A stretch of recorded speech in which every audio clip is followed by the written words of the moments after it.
सभी बंटवारा, हिस्सेदारी और बंटवारे करने में लगे हुए हैं। और ऐसी सूरत में भ्रष्टाचार चरम सीमा पे है, लोगों का खरीद फरोख्त चरम सीमा पे है, नोट बांटे जा रहे हैं, चोट किए जा रहे हैं, वादा किए जा रहे हैं, तो ये सब कुछ हो रहा है। और मैं हैरान हूं इस बात का कि भारत की राजधानी दिल्ली, जो एक पूरे देश की राजधानी है, जहां इंटेलेक्चुअल लोग, बुद्धिजीवी लोग रहते हैं, जहां मुख्यमंत्री नहीं है, मुख्यमंत्री की जगह खिड़ाओं मुख्यमंत्री है, कभी जेल से कभी खड़ाओं से यहां राज्य चल रहा है, जैसे धृतराष्ट्र 100 साल अंधा होकर करके इसी इंद्रप्रस्थ का राजा हुआ करता था। आज बीजेपी के परवेश वर्मा जी की बात करें, हालांकि वो हमारे अजीज दोस्त साहेब सिंह वर्मा के, हमारे ह्यूमन राइट्स के साथ साहेब सिंह वर्मा जी अच्छा संबंध था, अच्छा काम किया। आज जिस तरह से कुर्सी के पाने के लिए, सत्ता में जाने के लिए लोग इंतहाशा ब्लैक मनी खर्च कर रहे हैं, न ईडी, न इनकम टैक्स, न इलेक्शन कमीशन, न सुप्रीम कोर्ट, न गवर्नमेंट, कोई पूछने वाला नहीं है। जैसे जब चुनाव आता है तो आप दिल्ली में देखेंगे कि हर कोई घर तोड़ के बनाने में लगा है, थोड़ा इधर उधर देख के जल्दी जल्दी घर बना ले ताकि हमें एमसीडी वाले बाकी लोग तंग ना करें, नेताजी को कहेंगे कि भैया हमारा घर है। हर लोग जो है अनऑथराइज घर बनाने लगते हैं, और हर नेता जो अनऑथराइज हैं, जिनको जनता पसंद नहीं करती है, वो एन केन प्रकांड तरीके से सत्ता में आना चाहती है। उसमें एक परवेश वर्मा अपवाद नहीं है, बल्कि कमोबेश सभी हैं। जनता को सोचना होगा, जनता को समझना होगा, यहां के दिल्ली के निवासियों को समझना होगा।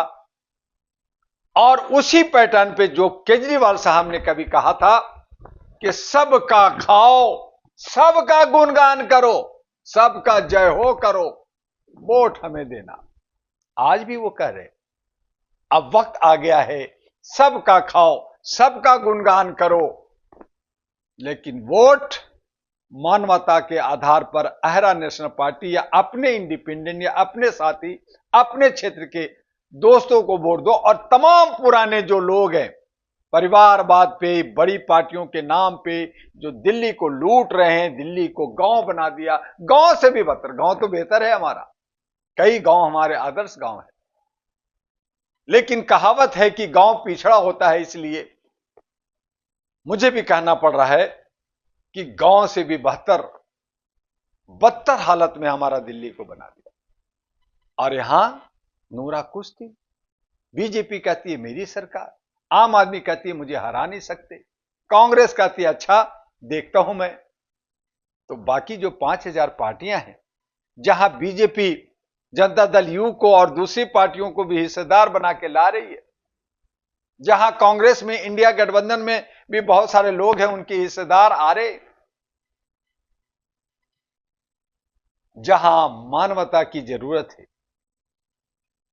तो जर्नलिस्ट महोदय, दिल्ली की विधानसभा का एक बहुत बड़ा खेला होवे, एक बहुत बड़ा कुश्ती होवे, और वक्त बताएगा कि जनता किसे वोट देगी।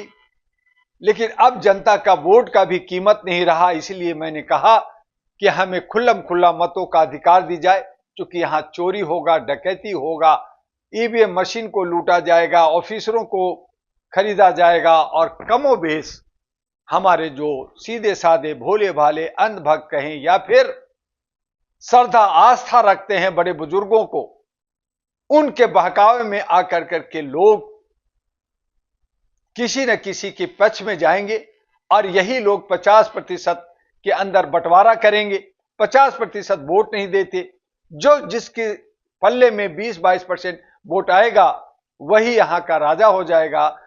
तब ये समझ सकते हैं कि ये लोकतंत्र किसका, जो 80% जिसको पसंद नहीं किया उसका। लेकिन जो साहब जिस तरीके से पैसा बांट रहे हैं, लेकिन उसको देखते बाकी अगर किसी नेता के पास मिलता तो ईडी तुरंत पहुंच जाते, इसमें कार्रवाई क्यों नहीं हो रही? उसमें जर्नलिस्ट महोदय साफ है कि सरकार जो है, सत्ता में जो केंद्र सरकार है, वो ईडी, इनकम टैक्स और सारे विभाग, खास करके पेड मीडिया भी कहें, हमारा कार्यपालिका कहें, हमें न्यायपालिका कहें, सब उनके पॉकेट का है। सब जो है पपेट हैं, सब तोते की तरह टर टर करते हैं, उनके इशारे पे चलते हैं। और उनके पास वॉशिंग मशीन है, जहां पे जितने भी करप्ट और भ्रष्ट हैं वो धुल जाते हैं। आपने महाराष्ट्र में देखा, अजीत पवार पे 2700 करोड़ का गबन का केस, उनको पार्टी में लिया जाता है। पार्टी में ही नहीं लिया जाता, बल्कि सरकार बनाने में उनको उप मुख्यमंत्री बनाया जाता है, डिप्टी सीएम बनाया जाता है महाराष्ट्र का। महाराष्ट्र एक बड़ा राज्य, मुंबई हमारा आर्थिक सिटी, इकोनॉमिकल सिटी कहलाता है। वहां जब चोर उचक्कों को, तो अन्य जगहों पे आप क्या उम्मीद करते हैं? तो ये सब चूंकि सत्ता के पक्ष के लोग हैं, इसलिए वो सब चोर नहीं है।